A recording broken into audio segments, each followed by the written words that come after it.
Welcome to Single Mom Honey, the podcast dedicated to single moms with a focus on health, money, and everything in between. Hey, and I cover the health. I'm Aisha, and I cover the money. So today we're going to be talking about a topic that impacts all women. So we've got to bring it to the single moms. We're going to be talking about heart health. Yes. You only get one of those. That's what I heard. And if you need a replacement, they don't come by very easy, so. Yeah, they don't come overnight, 2-day shipping. If they don't have them at the grocery store. Yeah, so today's title is Protecting Your Heart While Carrying the World. Heart health for a single mom. So, we want to start out with some facts about heart health and how they impact us. So, heart disease is the number one cause of death for women in the U.S. I didn't know that. You didn't know that? No, I thought it was cancer. No, heart health kills more women than anything. Mm. Mm-hmm. And it's sometimes like a silent killer. Yeah. Yeah, because a lot of people don't know they got it going on. Fine, perfectly healthy, then boom.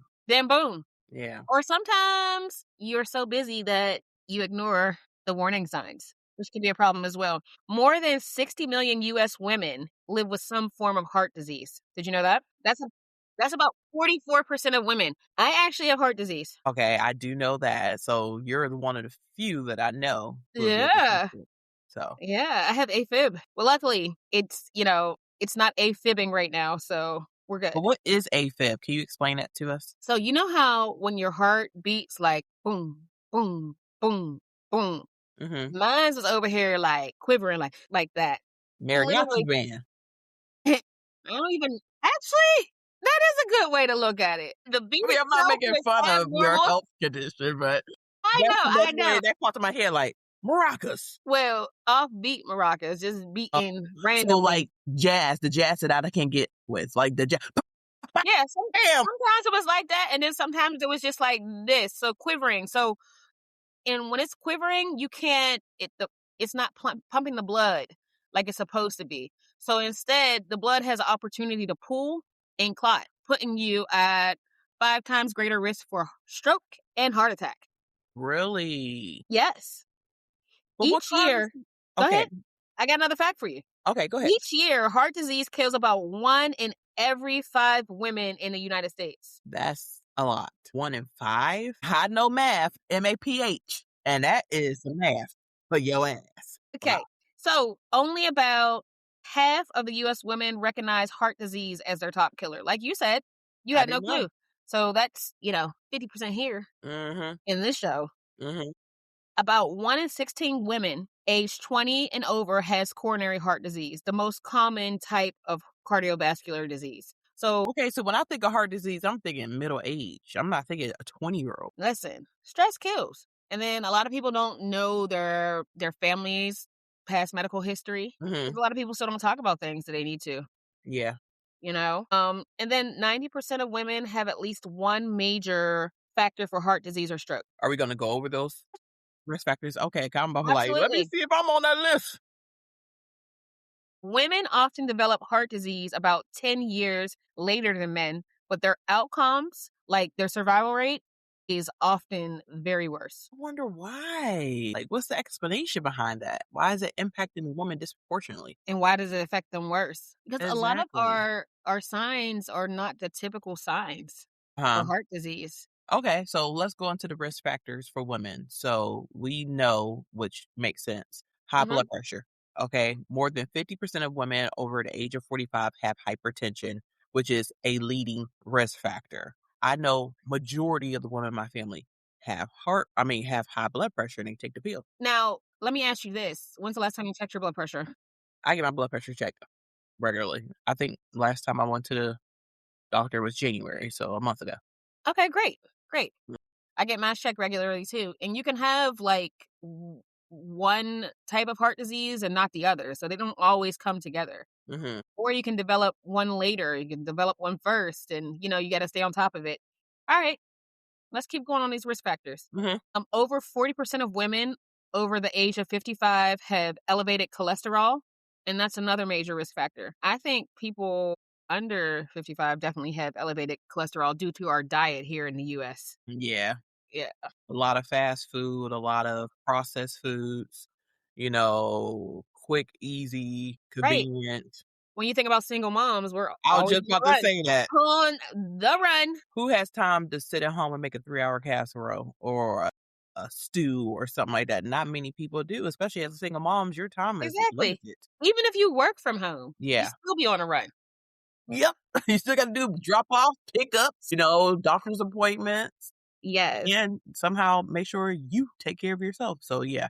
Yeah. So outside of cholesterol, so Mhm. 2/3 of US women have at least one heart disease risk factor, such as obesity, inactivity, or smoking. I know obesity is something that I have dealt with for I feel like not my full adult life. I said once I got to them 30s, it was like, hello, how you doing?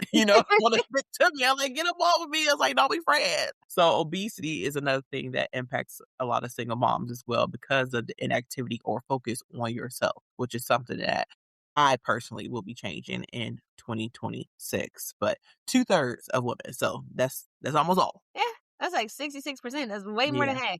Yeah. Look at you mathing. You sure you don't want to take over the money? I don't. Ain't my thing. It ain't my thing. I like to spend it though. All right. So 25% of women report little to no physical activity, which increases the rate for increases the risk for heart disease. So, I mean, how often do you engage in cardio activity? Not at all. Not at all. Unless I'm playing with my kids or but one thing we are gonna be start doing is skating. So I took them to the Oh, that's skating cool. rink for the first time last week because I got them skates for Christmas. So they were finally able to go to an actual skating rink and they had a great time. I did not skate this time, but I did tell them next time we go, I'm going to go with them. And it's every Wednesday, it's family night. So that's something we could do together.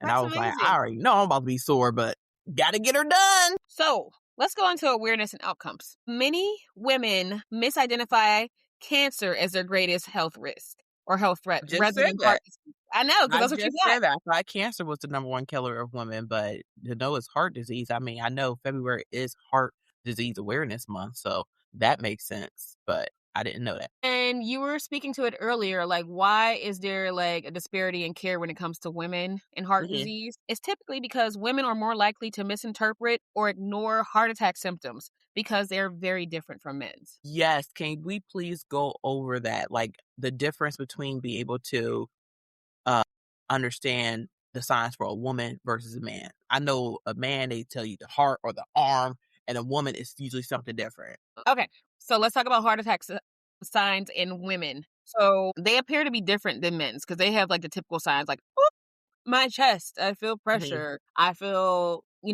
jaw pain, shooting pain down my arm, something that you would like attribute to a heart attack. mhm. For women, it could be extreme fatigue.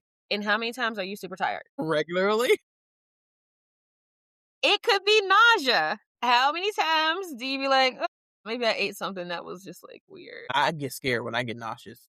Okay, well, yeah, it happens to me. I got Zofran on deck. Dizziness. Yeah, I don't Sometimes you get up too fast. yeah. See, I get dizzy.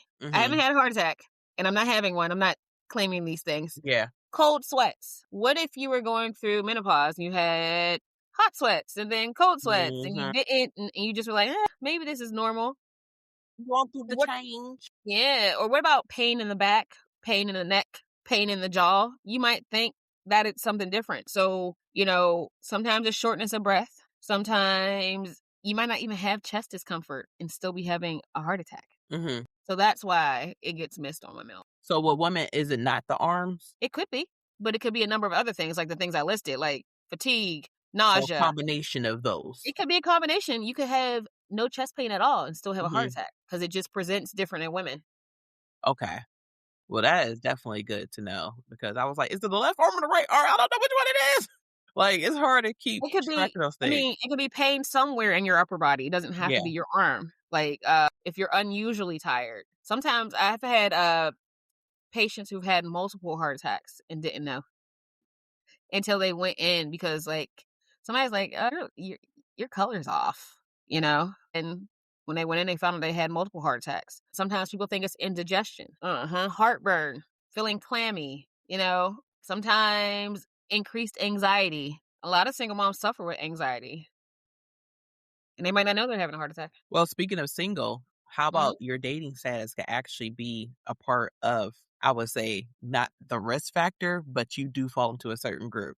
So unmarried people, including Hmm. single women, tend to have higher risk of cardiovascular disease mortality compared to married counterparts. That makes Now, what sense. do you attribute that to? Well, I would say, when you do have an attentive partner, they probably are paying more attention to you. Like you say, your So color's off. Like, what's yeah, something's going on? wrong.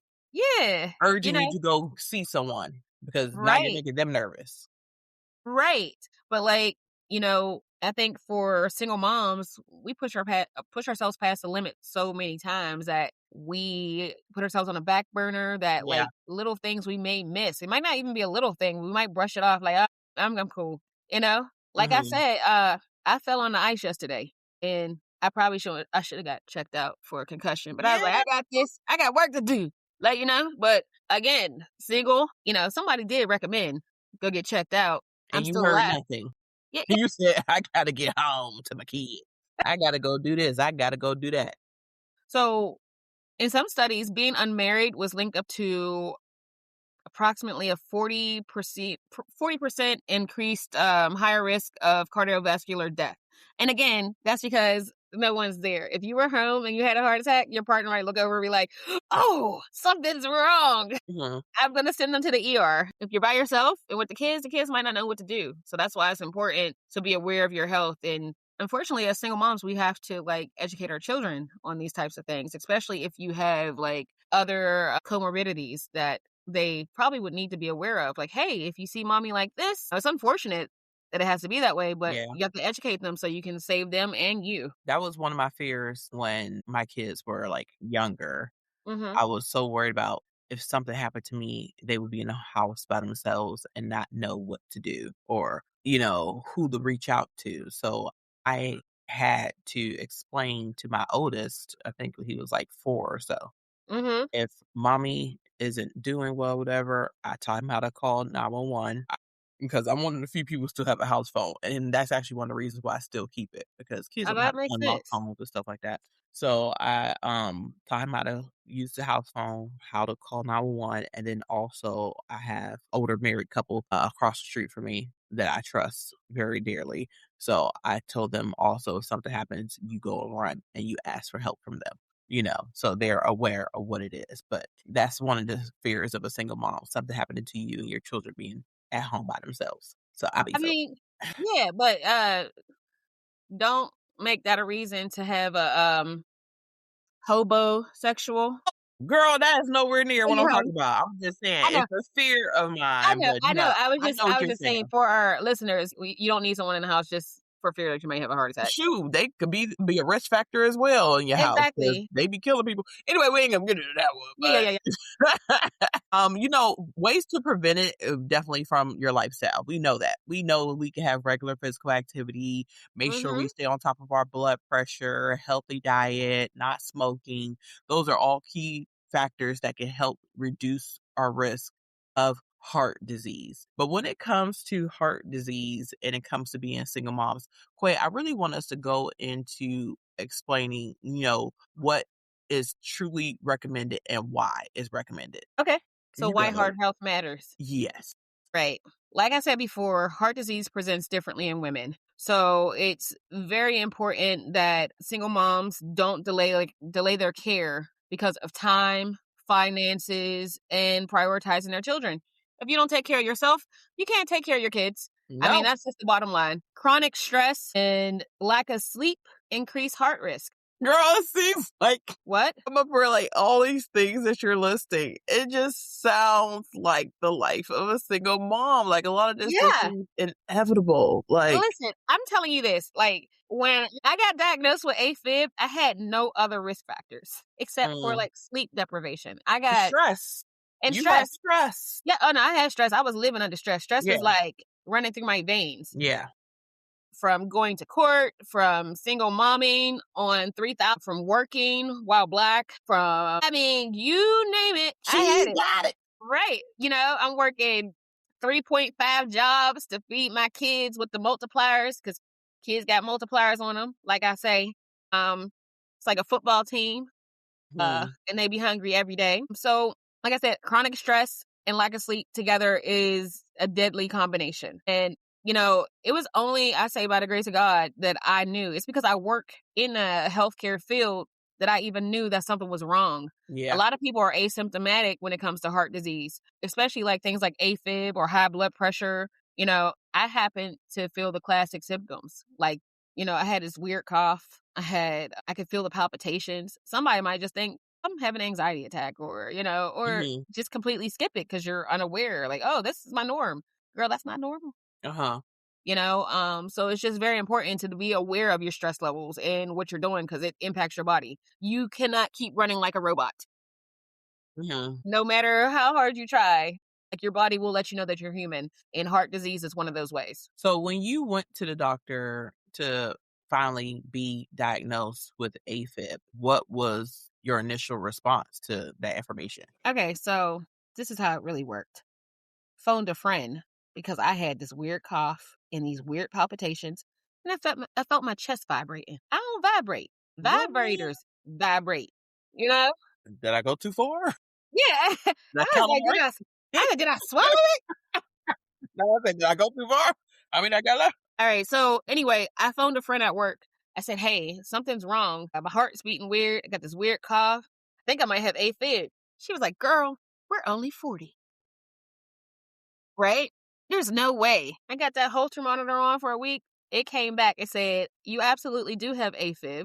And when I went to my follow-up appointment at the cardiologist, I walked in. They looked at me like, so how did you get here? That was their question. To the appointment? How did I get to the appointment? How did I know that I had AFib? Because a cardiologist did not assess me prior to me going. You get what I'm saying? Like they were wondering how I got a Holter monitor because they didn't know that I was a provider. Oh, You okay. know what I mean? But they're just like, how did you know you had AFib? How did you? And I figure like this must happen to a lot of women, like, because if you're not in tune with your body, you wouldn't know what was going on. Mhm. And then again, people are asymptomatic, but I got there, they confirmed, and then I got treated. But the treatment, it took some time.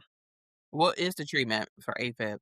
So typically, they're going to want to, depending on your risk factors, you may have to get on a blood thinner. And then also they want to regulate your rhythm, your heart rhythm, so that it doesn't keep going into AFib, that irregular beat that puts you at risk for heart attack and stroke. And then you have the other option of getting a cardiac ablation, which I recently had in November, which has been successful. Okay, what's an ablation? So basically, they went through my groin up into my heart with a catheter.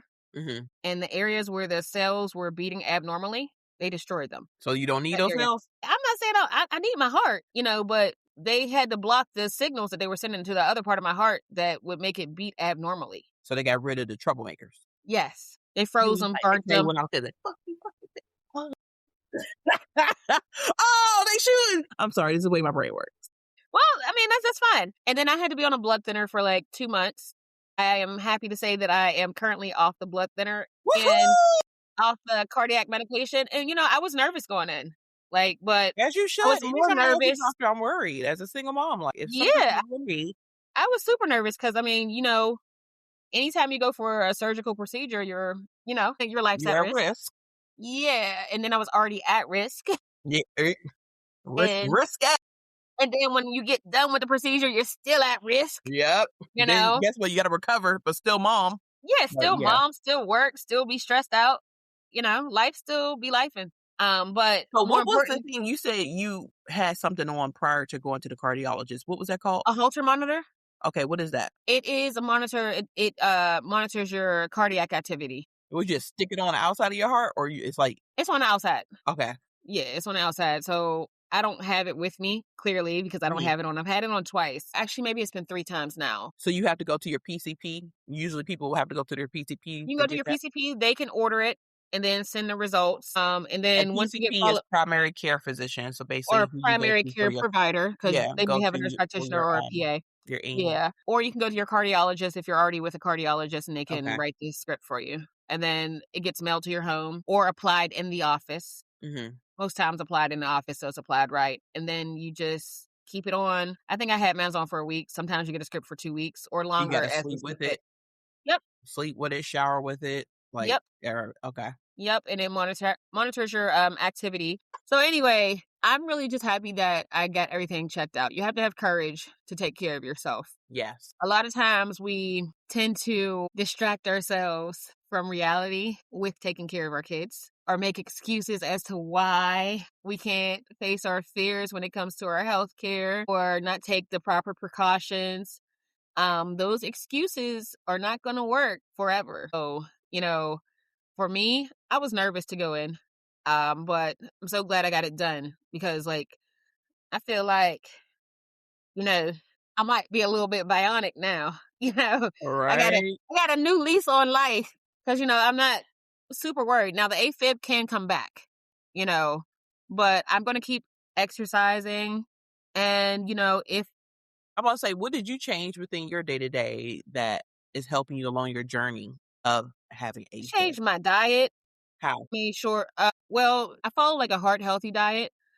What's a heart healthy So diet? lots of green leafy vegetables, proteins. I stay away from fried foods. I really don't fry anything in my house. Hmm. Now, every now and then, I go outside and have some fries. You know what I mean? But everything in moderation. Yeah. More importantly, lifestyle changes. I try to exercise when I can. Hmm. You're supposed to do at least 150 minutes per week. I can say as a single mom, I don't always get to that 150 minutes. But you do a lot of walking, Yeah, girl. I do. So I know you getting them 20,000 steps. Forget 10. I know you're getting 20,000. Yeah, and I try to eliminate stress because How? I be cutting people the fuck off. And The listen, stress scissor. I have, listen, I have mastered the art of not giving a fuck with a PH. Boom.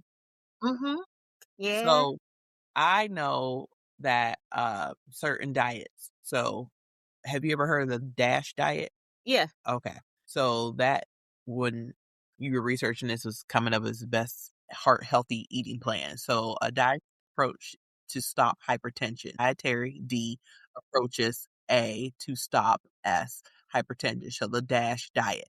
It emphasizes vegetables, fruits, whole grains, lean protein, and low fat dairy. So basically everything that you just said that you change within your own. Mm-hmm.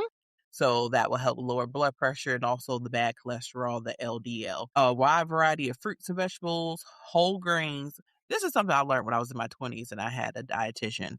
It came free with my job through the Employee Assistance Program, the EAP. And she told me, huh? Absolutely. There's so many things that you are covered to do. And a lot of this concerning your dietitian, even testing to get certain things done. Therapy, if you want to get, usually it's 5 sessions. It depends on what your EAP or Employee Assistance Program is, but it will give you a opportunity to talk to someone for free for at least 3 to 5 sessions. Usually 5 is the standard. But when I was looking at whole grains, she told me when I was picking up bread for my sandwiches, she said, just Mm-hmm. always turn it over and make sure that the first ingredient is whole wheat flour, not enriched wheat That flour, makes sense. because that's basically processed and fake wheat. So always do the whole wheat. So it may say wheat, but it doesn't say 100% wheat. So I don't know. That was just a little tip that I still to this day when I go to buy bread, I always flip it over and check and see. Yes. And then when it comes to healthy protein sources, beans, fish, lean poultry. So I eat a lot of chicken, turkey, lots of black beans. I'm Actually, not a bean person. listen, I could I give you a want to few be because they're good listen, I could give for you some you. recipes. Yeah, they are good if you make them well. You make them from like the bag, like you soak them overnight and Dude, stuff like I that. soak them. Yes. And I make it's not a chili, but I use turkey meat, like smoked turkey with it, and I can put it in a slow cooker with the beans. I make my Mm. own broth. And these kids be tearing it up because kids sometimes look at beans like, "What is you trying to do to me?" I feel like Like, I'm still in that kid stage when it comes to beans because my mom used to make lentil soup when we were kids.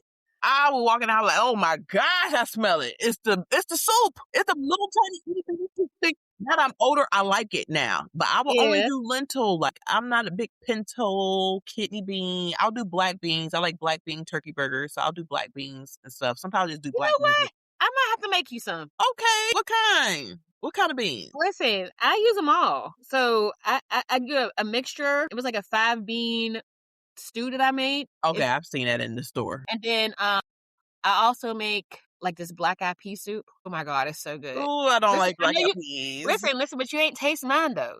My mom makes it. I put the but I mixed the black eyed peas with like black beans, and it has a couple different beans in it, but you just have to taste it. Give it a I'm gonna chance. try it. You know what? Okay. Because I can be worse than my kids when it comes to trying something new. So yeah, I'm open to it. And if there's any recipes that you would like to share with us concerning your being In your heart health. In your routine, heart health. yeah, your heart health, or if you too have been affected by heart disease, please go ahead and send us an email at singlemomhoney@gmail.com. That is singlemomhoney@gmail.com. Or you could go ahead and follow us and send us a message on our socials at singlemomhoneyofficial on TikTok, Facebook, and Instagram. And if you're watching us right now on YouTube, hey, go ahead and subscribe and share our YouTube channel, Single Mom Honey Official, with anyone that you believe will be of benefit, any single mom that will benefit from our information and our content as well. And don't forget to join our Facebook group, Tea Time with Single Mom Honey. Absolutely. So I also cook with healthy plant oils. Like what? Use avocado oil, olive Okay. oil. Mainly those are my two that I go to. I don't do a lot of sugar. I add more cinnamon to things now. I don't do a Cinnamon lot. impacts your sweet tooth? Somehow it works. It does work. Yeah, yeah. It doesn't have the same impact that sugar does. I didn't say sugar and cinnamon. I said cinnamon. Yeah. Like, yeah, if I put a hint of sugar into my oatmeal or something of the sort, I really do a lot of cinnamon in it. I don't know, it does it for me, and it's healthier. Yeah, that's my problem. I'm on that sugar crack. I've been on that sugar crack since the 80s, girl, when it hit the streets. Yeah, no.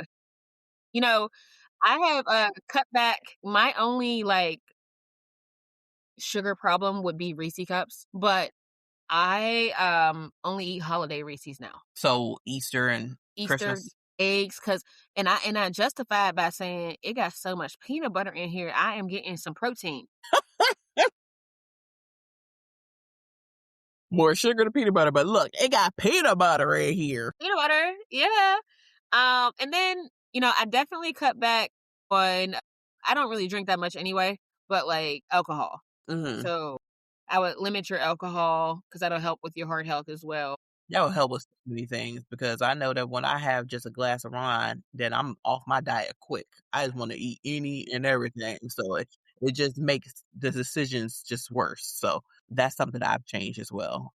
Also, remember that like if you were predisposed to these heart issues, like from your family, if you inherited them genetically, you want to make sure that these heart healthy diet and lifestyle changes you're teaching to your kids because they may be at risk too. Yeah. So they're going to be modeling your behavior and your lifestyle changes, and they can learn to cook with you and cook properly, learn to exercise with you, and then they'll have good habits as they grow up. Yeah, when I exercise, my boys always join in with me. Like, Exactly. Mommy, can I help you? And they get their little mats, and we'll go ahead and all stretch together or something, or they want to prove to not only me, but themselves that they could pick up the big dumbbell and they could I know. But, man, please don't drop that on your foot. I ain't got no ER money. I ain't got no emergency room code. Who you telling? Oh, my gosh. Let's talk about the evidence behind it. Mm-hmm. So, like I was saying before, it's recommended to get at least 150 minutes per week of moderate intensity activity, like brisk walking. Put it on a podcast and get going. Hold on. Yes. Sex. Oh, 150 minutes of that. Or you could be dancing like nobody's watching in your living room. You can have a dance party with the kids. Yeah, turn that AI on, like put on something to make me sweat. Or you could get like 75 minutes of rigorous heart activity, which would mean like running. I know you're the runner. She's a track star. I ain't a track star. Like those days are gone. Or you can do a mix of both. But it's just very important that you get this exercise in because it improves your blood pressure and your cholesterol. Yeah. So not just with the eating. You got to partner everything together. So if you're eating exercising, is a big part. Yes, it is. Yeah. Because I meet a lot of people that are like, I've been exercising. And then I see them pick up like a bag of chips. Now, you can have chips, right? Mm-hmm. But everything in moderation. But yeah. If you already have high blood pressure and you're taking medication, like if you start eating salty things, the medication and the salt are just fighting each other. And your body's just sitting there like, so I don't know who's going to win, right? Mm-hmm.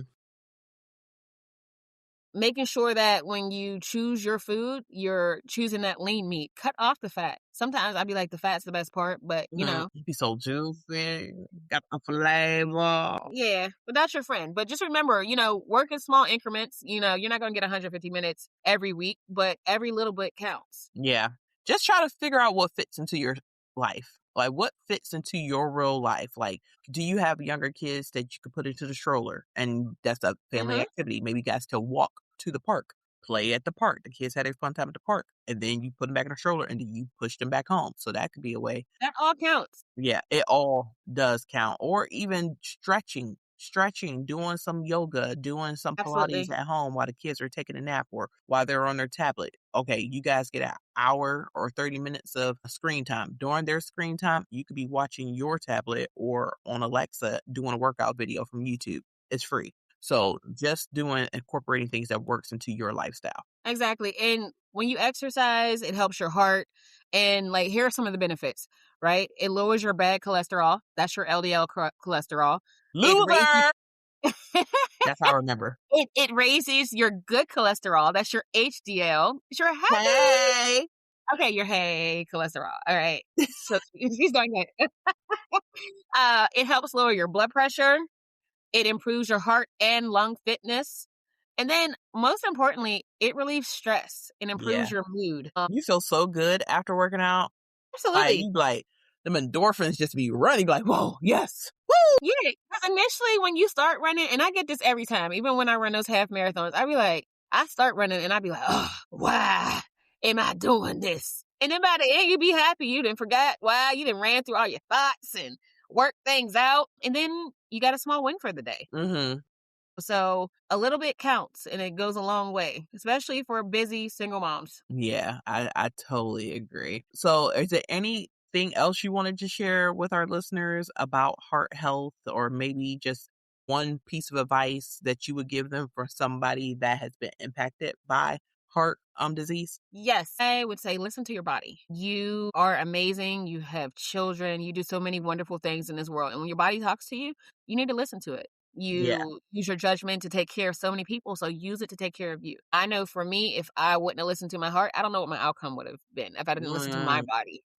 It started talking to me. Initially, it was talking to me in a different language, and Mm-hmm. then it was in cursive, but I could read cursive. Yeah, and it was double dutching, and I don't know how to double dutch. But now we're all together, and I'm very thankful that we now have resources that allow for women to get the healthcare that is necessary to take care of them, especially a single mom. You just gotta make yourself your number one priority. And by that I mean like taking care of your heart. You only get one of them. Yes.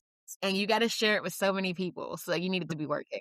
Look, that's the title of the show, Protecting Your Heart While Carrying the World. But you can't carry anything if you're not here. So, single moms, please, please, please, if you have felt any of these signs, symptoms, or none at all, just go ahead and set up an appointment with your PCP if you haven't already. It is usually covered by your health insurance once a year, a wellness checkup, and to go ahead and make sure that you put yourself first. Don't keep pushing off disappointment. Don't keep canceling. Don't keep rescheduling it. Go Exactly. ahead and take and get a benchmark of where your health is overall today. Exactly. And it'd be good to get a blood pressure cuff at home. You should check your blood pressure. You can even go and get one of those at the drugstore. And if Exactly. you have an Exactly. HSA, a health savings account, or a FSA, you go flexible spending account. You can use those funds towards purchasing items such as a blood pressure cuff. If you are diabetic, you can use those funds as well towards those, and they are available at your local grocery store and drugstore. So make And sure you take remember, care of yourself. prevention is much easier than recovery. Absolutely. Because So try recovering with kids. They don't understand. no, they don't. They still need their juice filled. You still gotta go get this snack. I see you laid up, but it don't feel like you getting up to go get this snack, boo. And knowing your numbers, she's a numbers lady. Knowing your blood pressure, your cholesterol, all those things, knowing your numbers is an act of self love. Absolutely. You should actually know where you stand, and it's your responsibility. Yes. So, So since February is Heart Disease Awareness Month, we were like, this is the best time for us to be able to bring this to our single moms and our honey hot. absolutely. One more thing. You know, when it comes to stress, I will say that ever since I dropped that 250 pounds of of other human, my heart's been feeling way Human, more healthy. stop. You're being very generous. But go ahead. Well, I'm I'm just listening. saying, when you lose weight, when you actually lose weight, it does decrease your blood pressure as well. So if you It have high makes you blood feel good pressure, about yourself as makes you well. feel good. And when you lose dead weight, you feel even better. Instantly. Stress is relieved. The house is peaceful. Just remember those Instantly. things.